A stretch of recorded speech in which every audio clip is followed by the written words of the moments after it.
Good morning class. आज हम जो है आपका टॉपिक वर्ण विचार जो कि पार्ट 2 है इसका अध्ययन करेंगे। देखिए हम जो बोलते हैं वो क्या होती हैं? ध्वनियाँ। ठीक है, क्या होती हैं? ध्वनियाँ। तो देखिए ध्वनियाँ क्या होती हैं। देखिए इस सेंटेंस में दिया हुआ है, इसमें मोर नाच रहा है। अब देखिए मोर में अनेक ध्वनियाँ हैं, म ओ र अ। मोर। कितनी ध्वनियाँ हैं इसके अंदर? 4। लेकिन ये ध्वनियाँ ऐसी हैं, छोटी से छोटी ध्वनियाँ हैं जिसके और टुकड़े नहीं किए जा सकते। ठीक है स्टूडेंट्स, मोर। अब म और मोर के तो टुकड़े हो गए क्योंकि ये शब्द है। ठीक है, लेकिन म के टुकड़े हो सकते हैं? नहीं। ओ के नहीं, र के नहीं, अ के नहीं, तो इनके टुकड़े जो है नहीं हो सकते। आगे है नाच, न आ च अ ना। अब ये जो ध्वनियाँ हैं, छोटे से छोटे वर्ण हैं, क्या इनके टुकड़े हो सकते हैं? नहीं। तो ये क्या ध्वनियाँ, ये क्या है? छोटे छोटे वर्ण कहलाते हैं, जिसे और जिन भाषा की सबसे छोटी इकाई कहलाई जाती है, जिसके टुकड़े नहीं हो सकते। देखिए रहा, र पूरा है तो र अ र हा, है के साथ आ हा, रहा। है के साथ ए लगा, है। ठीक है, तो ध्वनियाँ क्या हैं? ध्वनियाँ ही तो वर्ण होती हैं, भाषा की सबसे छोटी इकाई होती हैं, जिसके और टुकड़े नहीं किए जा सकते। ध्वनियाँ क्या है? मुंह से उत्पन्न होती हैं, लेकिन हम कुछ भाषा में उनके लिए कुछ निश्चित ही प्रयोग करते हैं। ध्वनियों के चिन्ह ही वर्ण हैं। जो ध्वनि के चिन्ह होते हैं लिखने के लिए, वो क्या है? वर्ण। वर्ण भाषा की सबसे छोटी इकाई होते हैं, जिनके और खंड क्या होता है स्टूडेंट्स? टुकड़े। जिनके और टुकड़े नहीं किए जा सकते, इसलिए क्या कहेंगे? वह मूल ध्वनि जिसके या भाषा की सबसे छोटी इकाई जिसके और टुकड़े नहीं हो सकते क्या कहलाती है? वर्ण। अ ई म न र आदि ये सबसे छोटी है ना, इतनी छोटी है कि इसके आगे और टुकड़े नहीं हो सकते। तो वर्णों का क्या है? शुद्ध उच्चारण आवश्यक है, शुद्ध लेखन आवश्यक है, इसलिए वर्णों का ज्ञान जरूरी है। ठीक है, वर्णमाला। ये तो थे वर्ण, आपने पता है हमें, आपको पता है वर्णमाला होती है। स्वर, वर्णों के अंदर क्या है? स्वर हैं, व्यंजन हैं, तो ये सभी किस में आते हैं? वर्णमाला में। तो क्या किया गया है? वर्णमाला का अर्थ होता है वर्ण जमा माला, वर्णों की माला, लेकिन वो माला क्रम में होनी चाहिए, अर्थात व्यवस्थित रूप में होनी चाहिए, तो वो क्या होती है? वर्णमाला। तो इस प्रकार वर्णमाला का अर्थ क्या हुआ? वर्णों का क्रमबद्ध समूह। तो क्या डेफिनेशन बनेगी? किसी भी भाषा के वर्णों के क्रमबद्ध और व्यवस्थित समूह को क्या बोलेंगे हम? वर्णमाला। प्रत्येक भाषा की एक वर्णमाला होती है, हिंदी की भी है। जैसे कि हिंदी है, हिंदी में वर्णमाला में क्या है? स्वर होते हैं, व्यंजन होते हैं।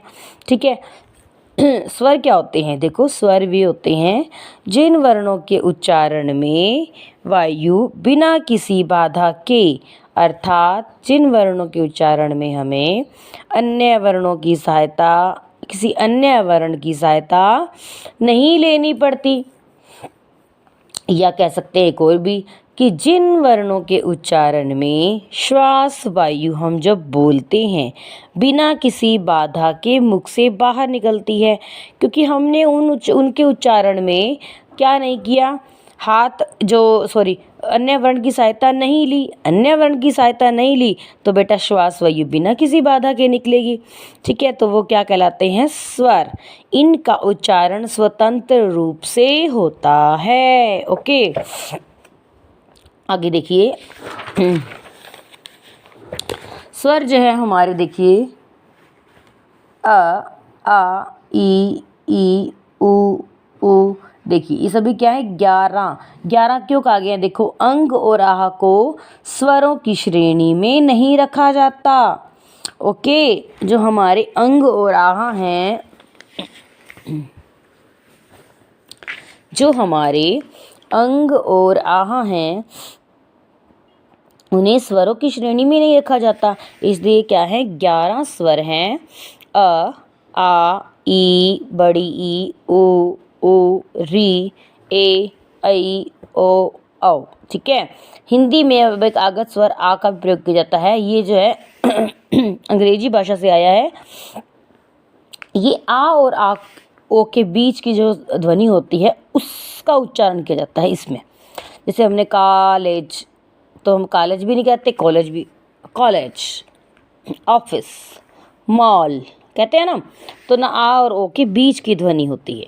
देखिए स्वर के भेद, स्वर के भेद है जो हमारे 3 प्रकार से। समय के आधार पर कि समय कितना लगाते हैं हम स्वरों का उच्चारण करने में। उच्चारण का आधार, हमारा उच्चारण का आधार क्या है, कैसे निकलती है वायु, उच्चारण करते हैं मुख से या नाक से, ठीक है, उसके आधार पर। फिर है उच्चारण स्थान के आधार पर कि हम जो उच्चारण करते हैं ध्वनि कहाँ से निकलती है, हमारी कंठ से, तालु से, मूर्धा से, दंत से, ठीक है। देखिए समय के आधार, सबसे पहले स्वर के भेद समय के आधार पर, ह्रस्व स्वर, दीर्घ स्वर और प्लुत स्वर। ह्रस्व स्वर क्या होता है, जिन स्वरों के उच्चारण में एक मात्रा का समय लगता है, जिन स्वरों के उच्चारण में एक मात्रा का समय लगता है उन्हें क्या कहते हैं हम, ह्रस्व स्वर। 4 हैं, अ, ई, उ, री। अब देखिए आप खुद कहेंगे जी हाँ हमारा टॉपिक जो है क्लियर हो गया, क्योंकि दीर्घ स्वर, जिन स्वरों के उच्चारण में ह्रस्व स्वरों से दुगना समय लगता है। अब देखिए जहाँ ये हमारा लगा समय कम, एक मात्रा का, सिंगल, यहाँ लगा डबल अर्थात दुगना। अ से आ, ई से ई, ऊ से बड़ा ऊ, ए, ओ, औ। इस तरह से जिन स्वरों के उच्चारण में ह्रस्व स्वरों से दुगना समय लगता है उन्हें क्या कहते हैं हम, दीर्घ स्वर। ये संख्या में 7 हैं।